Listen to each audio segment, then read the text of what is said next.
Hello and welcome back. Today, in my opinion, is a gorgeous day. The sun is away, it's starting to drizzle. It's just a time to reflect, relax, and let Mother Nature do the work. So I just wanted to show you a bit of what we have going on. I like to call this year the experimenting year. I have so many different little gardens going on, different climates, microclimates, different soil, different methods. Oh, it's starting to rain now. And honestly, this up here is no maintenance. I plopped some seeds into the ground. And funny, Mother Nature will always try to recover herself. As you see here, it's bare dirt patches between ants, moles, and scalping the lawn with a lawnmower. It was dirt. So I decided to plant some stuff. I planted 3 sisters. I've got squash, beans, and corn. And the corn and squash is starting to come up, but as are the weeds. I think this is purslane because when there's bare soil, that triggers a response to repair itself. So what's gonna grow? The pioneer weeds. So that is why, generally speaking, it is best to do a no-till method. But this is just an experiment. I'm not really sure what happened.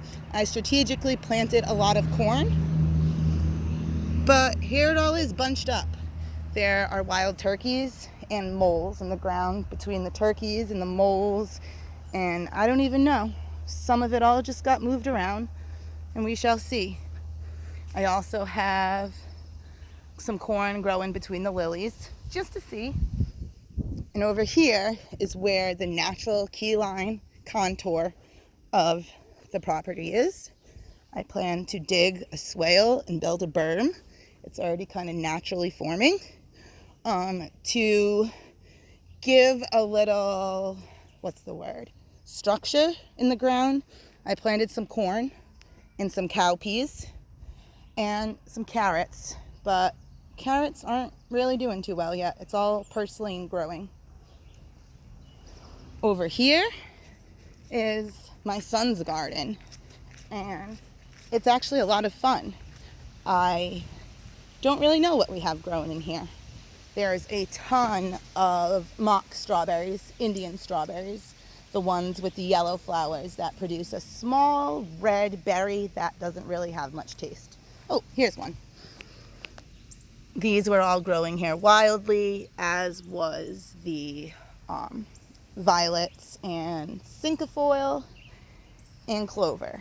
We've planted some sunflowers, a melon plant, some borage, some kale, and basically what grows, grows. Oh, and a tomato plant, just to see, because it's in the shade and it's more acidic soil versus my tomato plants.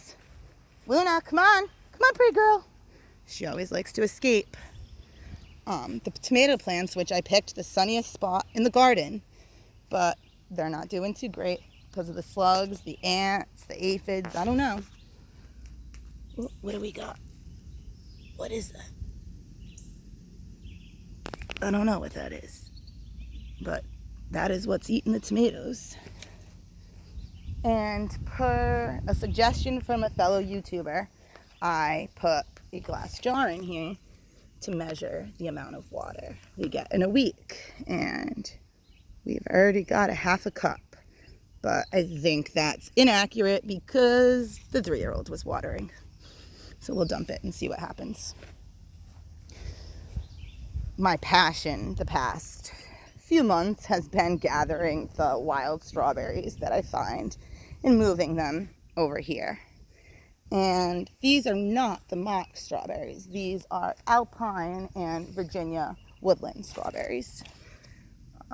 Where are they?